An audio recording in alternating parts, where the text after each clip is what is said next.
frente a ellos. La xenofobia que se genera a través de las agresiones sistemáticas de algunos miembros de la fuerza pública ecuatoriana en relación a los colombianos, y que naturalmente en reciprocidad sucedía o puede eventualmente suceder lo mismo en territorio colombiano. Somos pueblos comunes, tenemos una historia y un pasado común, tenemos un compromiso de construir de la mano un futuro mejor para nuestros pueblos. El Carchi simplemente es un paso que nos une, no es un puente que nos divide. Acá nuestra idiosincrasia está ligada a la historia ecuatoriana, y la idiosincrasia del ecuatoriano está ligada a la historia del pueblo colombiano.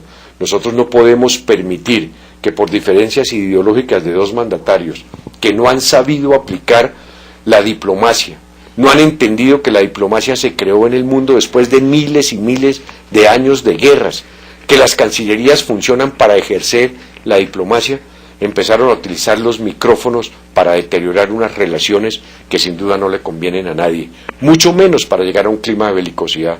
Hoy veo con agrado que hay cooperación, hoy veo que hay entendimiento, hoy veo que en ambos países, porque aquí en Colombia la ley de fronteras era el marco legal para que el gobierno colombiano invirtiera en sus regiones fronterizas.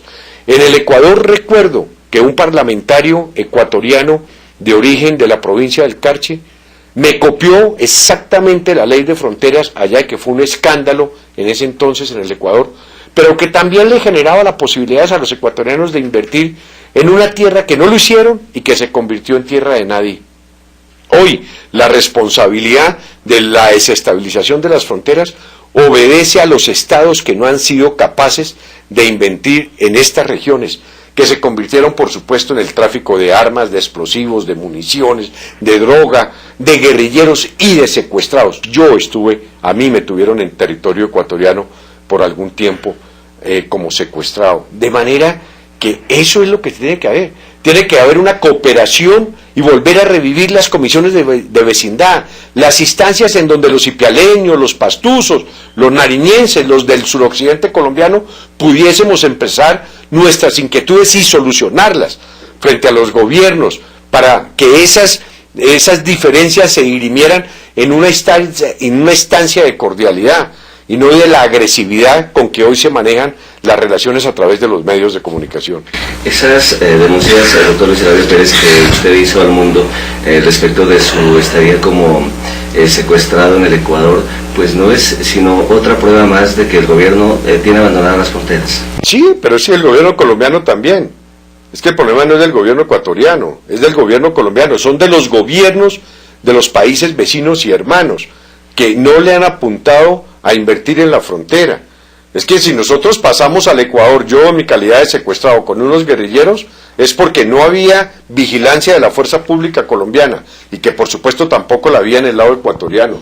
Yo no puedo decir jamás que hubiese habido complicidad del gobierno ecuatoriano en ese hecho, ni más faltaba, pero lo que sí permitía era que, como se convertía en tierra de nadie, era tierra para todos los actores que desestabilizan la vida normal de los dos países.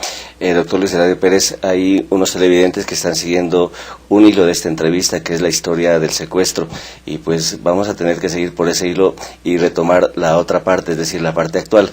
Volviendo a ese hilo, de 2 años secuestrado, permaneciendo en el sector de Monopamba, en ese territorio entre Nariño y Putumayo, ¿usted estuvo solo? Solo. Terminé hablando con los árboles, entre otras cosas, porque la guerrilla, los comandantes le prohibieron a los guerrilleros que me cuidaban que hablaran conmigo, entonces me estaba enloqueciendo. Empecé a invertir el horario. Yo dormía durante el día y de noche me lo pasaba escuchando radio. Parte de mis ejercicios eran simpáticos, Uriel. Yo a veces me sentaba en cualquier palo por ahí a mirar las ramas de los árboles y a tratar de buscar figuras. La que uno normalmente ve en sombras o en cualquier escenario es la figura emblemática del Che Guevara. Y yo muchas veces la veía ahí entre árboles, me imaginaba la figura del Che. Y mi reto era al otro día, o por los días posteriores, volver a ver la misma figura. Creo que nunca lo logré, porque era muy difícil coincidir en el mismo sitio, a la misma hora, con los mismos vientos, en la misma posición de la cabeza, en fin. Pero fueron 2 años desesperantes. absolutamente solo, sin hablar con nadie, una situación muy, muy difícil. Su salud, ¿cómo resistió? El de arriba. Yo no tengo razón, ni tengo una explicación, ni me la han dado los médicos, salvo dos que son válidas, por supuesto. Una, la del ejercicio. Las largas caminatas que hacíamos recurrentemente ayudaban mucho para que el organismo respondiese a ciertas atipicidades que me generaban los conflictos ya que internos yo tenía, el caso de la diabetes. Pero la otra, que a pesar de que la alimentación era tan mala, era tan igual todo, arroz y frijol al almuerzo y arroz y pasta por la noche todos los días, era relativamente sana para el cuadro de organismo que yo tenía, de manera que fueron como dos factores que dentro de ese mar de tragedias pudieron servir para haber soportado todo este tiempo, y sin duda la ayuda de Dios. Yo en eso sí lo tengo absolutamente claro.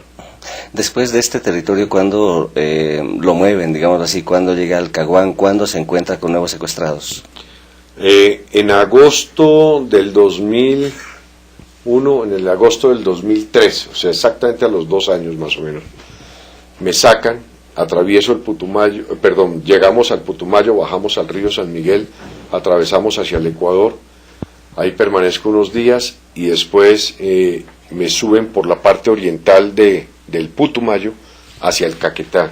Mire usted, me pasan a las 5:30 de la mañana por la base de Tres Esquinas. Usted sabe que la base militar de Tres Esquinas es la base militar más importante que existe en Sudamérica, no en Colombia, en Sudamérica. Es la base más, y me pasan a las 5:30 de la mañana por al frente. Entramos al río Orteguaza. Mi sorpresa es cuando veo unos inmensos reflectores y le pregunté al comandante o al guerrillero que iba ahí, ¿esto qué pasa? Me dijo, tranquilo, esas Tres Esquinas. Yo no podía creer que a las 5:30 de la mañana me estaban pasando por al frente de la base militar más importante. Bueno, llegamos al Caguán, a la antigua zona de distensión entre Remolinos del Caguán y San Vicente. Me bajan y caminamos como 3 días y llegamos a las orillas del río Yarí. Ahí en ese momento me encuentro con Ingrid Betancourt y con Clara Rojas. Ellas estaban secuestradas ya 1 año antes, pero habían permanecido en esa zona durante todo ese tiempo.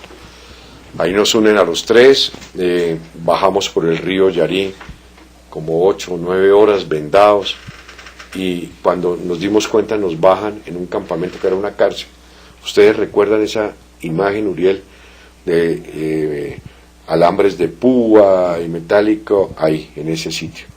Ahí estuvimos 1 año.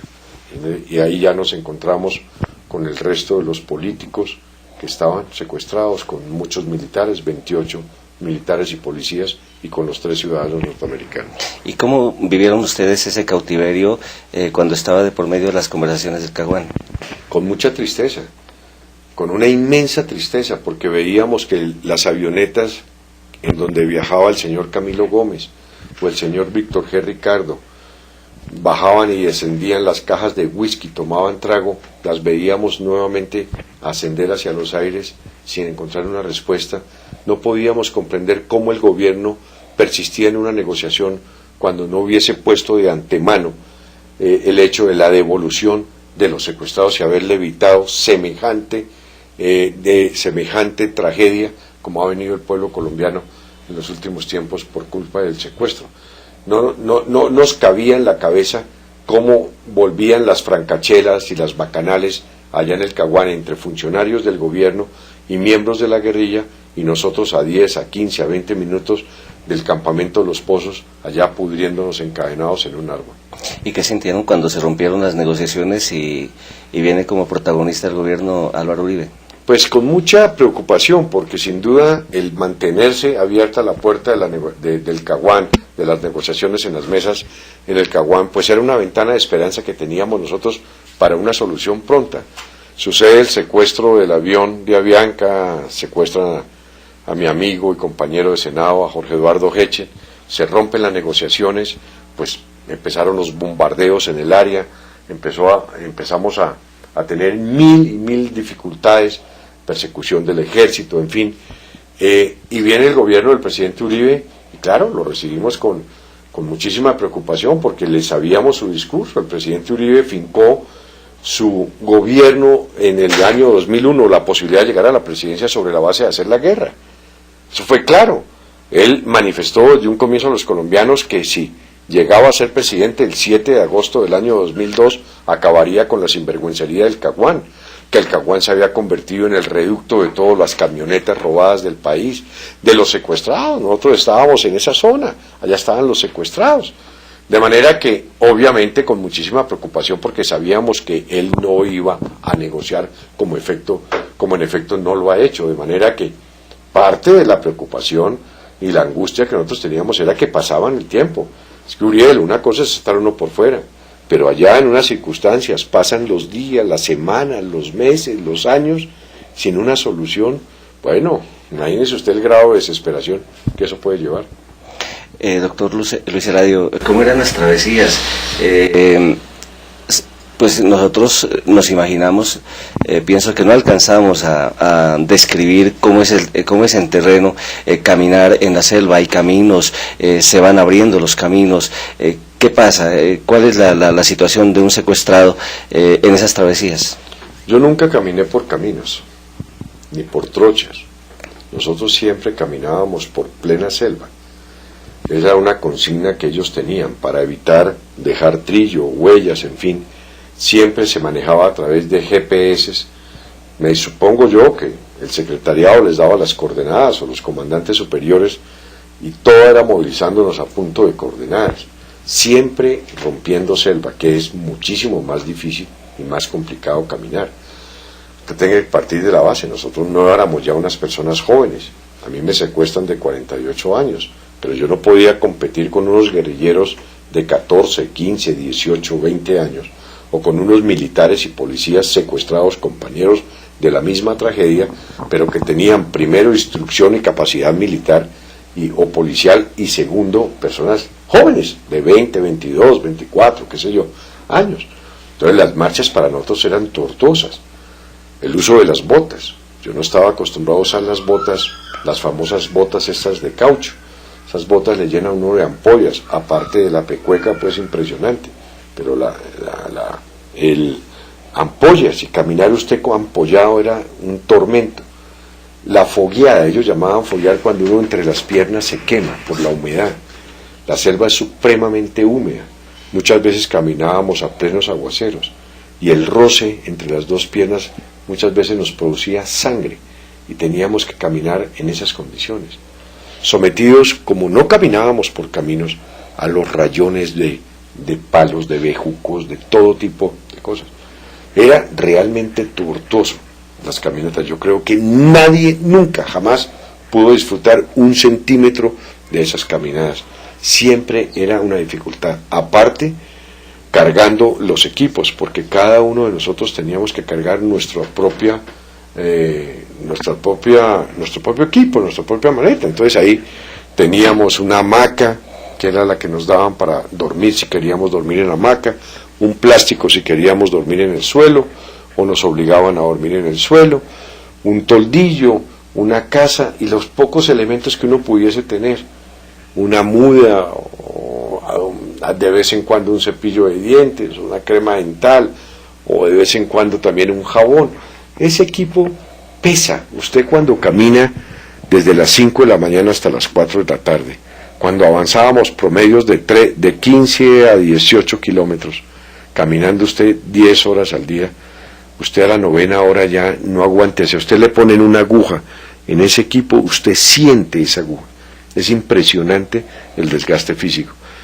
Entonces, por supuesto, eran tortuosas, larguísimas, marchas de 30 días, 40, 50 días, caminando. Eso era una locura. Cuando ustedes caminaban, ¿cuántos guerrilleros permanecieron en su custodia? Y es cierto que los que están secuestrados nunca pueden hablar con los comandantes, aunque sea para negociar o para pedir una explicación. Sí, bueno, cuando yo estaba solo acá en la parte Monopamba, digamos, acá en el departamento de Nariño, promedio de 7, 6, 8 guerrilleros cuidaban. Eran grupitos muy pequeños y los relevaban con mucha frecuencia, cada 2 o 3 meses, estaban cambiándolos. Cuando ya nos unen a los demás políticos, la cosa cambia. Cuando estábamos en esa cárcel que hacía mención de los alambres de púa, yo no recuerdo, pero pudieron haber sido en ese entonces, éramos 38 entre militares, policías y políticos y los 3 norteamericanos. Y podían haber alrededor de unos 200 guerrilleros cuidándonos. En la marcha, lo mismo, tal vez un poco más, como 250 cuando marchamos, los 38, pero después nos dividieron en diferentes grupos. Yo quedé con Ingrid y un grupo de militares y policías que fueron los de la Operación Jaque, los que salieron de la Operación Jaque. Hoy todavía permanecen otros grupos, donde está el general Mendieta, donde está Moncayo, donde está Martínez, nuestros paisanos, en fin, nos dividieron en diferentes grupos y ya eran un poco más reducidos los números, pero en el grupo en que yo quedé con Ingrid y estos militares y policías, éramos 10. Después llegaron los 3 norteamericanos, se unieron como 2 o 3 años después, nuevamente porque nos separaron, a ellos los llevaron por la zona de la Macarena, en fin. Nos volvieron a ir, yo creo que caminábamos como alrededor de 150 guerrilleros con nosotros. Doctor Luis Eladio Pérez, ¿cuándo ustedes se dan cuenta de que el conflicto se hace más grande? Es decir, se entiende que de pronto en el 2001, pues el conflicto era como entre el ejército y la guerrilla, pero posteriormente aparecen otras fuerzas en conflicto, hablando en concreto del paramilitarismo. Yo diría que el conflicto es más extenso, el conflicto es de la sociedad colombiana. Aquí hay un conflicto de muchos años. Yo creo que todas las generaciones nuestras no han conocido un solo día de paz en el país. El conflicto pudo haber empezado por disputas con España para volver a la historia republicana nuestra. Por supuesto, disputas con nuestros aliados de la región, con Venezuela, con el mismo Ecuador, en fin, entre las disputas que se vivieron en la Nueva Granada, entre los estados, el estado del Cauca frente al estado de Antioquia y frente al estado de Santa Fe. En fin, han sido años y años de historia, de guerras y de luchas. Después vino la violencia partidista de los años 50, que al final fue el origen de la misma guerrilla, de las expresiones guerrilleras que surgieron como parapeto para el embate de la autoridad pública que en ese momento ejercía a través del Ministerio del Interior la policía. Usted recordará la denominación de los chulavitas, en fin, que perseguían sin duda a miembros del Partido Liberal que se refugiaron en los llanos orientales y en algunas zonas escarposas de la geografía de la Cordillera Central y constituyeron lo que se denominó las FARC en su momento, las Fuerzas Armadas Revolucionarias de Colombia, y fue el germen que originó la presencia tanto del ELN como de las demás expresiones guerrilleras que ha tenido la historia reciente de nuestro país. Por supuesto que frente al avance de las fuerzas guerrilleras, frente a la falta de una presencia más activa de la fuerza pública en combatir el fenómeno de la violencia, empieza a surgir el paramilitarismo como respuesta a la falta de presencia del Estado en la solución de las mismas para los colombianos. El paramilitarismo nace con unos orígenes diferentes, pero todo tendiente a que a través de la acción privada, del sector privado, se podía ejercer la seguridad que el Estado no le brindaba. Degeneró, sin duda, degeneró en los cuadros que hemos visto, de masacres, de todo tipo de agresiones hacia el ser humano, de desplazamientos, de desapariciones, en fin, y complicó aún más. Pero hay un fenómeno particular que es el narcotráfico, que al final es la concupiscencia entre el narcotráfico y la guerrilla, la concupiscencia entre el narcotráfico y los actores paramilitares, y con la delincuencia común, la que ha alimentado, ha sido la gasolina de todo este proceso, porque los ingentes recursos económicos que de ellos se derivan han permitido mantener una logística y una operativa a estos grupos alzados en armas muy fuertes, que sin duda han hecho que puedan soportar el embate de una fuerza pública que, enhorabuena, ha venido ejerciendo su función. Yo tengo que celebrar, por ejemplo, parte de lo que se denomina seguridad democrática. A pesar que llevo 2 años en la libertad, y le he preguntado a miles y miles de personas que me expliquen qué es seguridad democrática, debo sí entender que hay una acción de gobierno tendiente a que haya una operatividad clara por parte de los miembros de la misma. Yo recuerdo que en el año 2001 existían 250.000 hombres, 150.000 miembros de las Fuerzas Armadas y 100.000 policías. Y en ese entonces, solamente de esos 250.000, 20.000 estaban al frente, prestando la seguridad para los colombianos. Hoy en día esa pirámide ha variado. Son 450.000 hombres entre la fuerza pública y de esos 220.000 están en el frente. Cuando habían solo 20.000 miembros de la fuerza pública en las áreas de combate, la guerrilla, solo las FARC en el año 2001, en estimativos del propio ejército colombiano, manifestaban que habían cerca de 40.000 guerrilleros contados en los diferentes frentes y columnas, sin poder contar naturalmente los intangibles, como los milicianos, con las personas que en las poblaciones, en la actividad civil, son colaboradores permanentes de la misma. Pero en el año, entonces claro, había una desproporción, 40.000 guerrilleros solo de las FARC, frente a 1.000 miembros de la fuerza, 20.000 miembros de la fuerza pública. Por eso era que se estaba perdiendo la guerra desde el punto de vista militar. Hoy en día la proporción pues ha variado, 200 y más mil de hombres de la fuerza pública están, por eso se ha logrado corretear a la guerrilla. No se la ha acabado, Uriel, la guerrilla no está acabada, está correteada, y no está acabada por esa concupiscencia con el narcotráfico, que le ha generado muchos recursos, que le ha permitido seguir explotando al final el hambre de los colombianos, porque aquí lo que hay que entender, ese es el problema de fondo, que la guerrilla se ha convertido, o los actores alzados en armas, mejor, para involucrar también al paramilitarismo y a la delincuencia común, se han convertido en opción de vida para muchos colombianos. Más del 30% de la población colombiana hoy encuentran en estos actores opción de vida, porque por lo menos ellos, la guerrilla les brinda comida, les da un uniforme, les da un arma. Esa es una opción de vida que nosotros como sociedad y como Estado se las hemos negado a esos colombianos.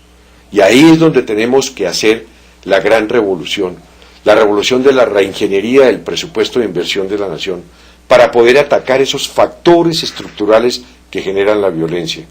Esa va a ser una acción decidida nuestra en el escenario político nuevo, porque lo que no podemos seguir permitiendo es que, de acuerdo a las mismas informaciones y estadísticas del Estado, la guerra desde el punto de vista militar se está ganando, pero la guerra desde el punto de vista social se está perdiendo. Hoy, el 66% de los colombianos, datos estadísticos del DANE, están en la línea entre pobreza y miseria absoluta. ¿Usted cree que algún día encontraremos el camino que nos conduzca a la paz con esa inmensa desigualdad? ¿Usted cree, Uriel, como se lo he preguntado al presidente Uribe en muchas oportunidades, si con una bomba, matando al señor Jojoy, a Cano, a Timochenko, a todos los de las FARC, con esa bomba usted está matando la miseria, el hambre, la falta de igualdad de oportunidades entre los colombianos? Esa es la gran disyuntiva que vamos a tener los colombianos en los próximos días, de escoger un modelo militarista que piensa que a través de la vía militar se puede solucionar el conflicto interno colombiano, o de un gobierno o de un modelo civilista en los que pensamos que a través de la inversión social logramos crear los climas de igualdad de oportunidad para evitar que esos actores violentos sean opción de vida a esos colombianos que los hemos marginado tradicionalmente del desarrollo nacional. A propósito de rostros, doctor Luis Eladio Pérez, ¿cómo se puede interpretar los rostros de los guerrilleros en medio de los secuestrados? El hambre, la miseria, gente muy joven. Mire, yo creo ufanarme de haber sido uno de los secuestrados que más conoció la guerrilla por dentro. Imagínese usted donde me secuestran, en tu tierra, en Ipiales, en La Victoria. Voy a parar entre Brasil y Venezuela, y eso no fue en helicóptero, ni en camionetas 4 puertas, fue a pie. Estuve allá, atravesé medio país, me tocó conocer mucho de la guerrilla, y pude hablar con muchísimos de ellos, cuando se nos permitía. Gente muy joven, a mí hubo guerrilleros de 11 años que me cuidaban, guerrilleros que eran más grandes sus fusiles que ellos mismos, pero la constante en todos ellos era el hambre. Muchachos que, niños, habían tenido que salir de sus casas a los 7 o 8 años por hambre, por miseria, por falta de oportunidad, por maltrato. Terminan esos niños de raspachines en los cocales de esa otra Colombia que no queremos reconocer que existe. Las niñas a la misma edad ya están prostituidas en las poblaciones ribereñas de toda esa zona de la Orinoquía, de la Amazonía colombiana. La guerrilla llega y se convierte en opción de vida para ellos, porque por lo menos les asegura la comida, que es una opción de vida que nosotros no se las hemos dado. La cara de ellos era de hambre, era de tristeza. Ellos no están felices en la guerrilla, están por la física necesidad. Hoy en día en la guerrilla ya no hay el discurso comunista, marxista, de Mao, de Fidel, de no sé qué, eso se acabó. Hoy el discurso que hay es el del hambre. Yo recuerdo que nos paraban en algunas oportunidades, o los comandantes nos mostraban frente a los guerrilleros y decían: vea, esos son los oligarcas, los que han comido, los que se han comido este país. Ahora nos tocó el turno a nosotros de comer. Y ese discurso tan simplista en una persona que desde que nace está aguantando necesidades, está aguantando miseria, está aguantando hambre, cala. Y al calar genera un resentimiento y unas actitudes agresivas. Entonces nosotros veíamos unos ojos de tristeza en los guerrilleros, unas caras de pesadumbre que manifestaban por supuesto, exteriormente unos grados de agresividad. Esa era la visión de un guerrillero. Bien, esta es la entrevista de testimonio de Nariño. Volvemos después de la siguiente pausa. La entrevista con Uriel René Guevara Rivelo.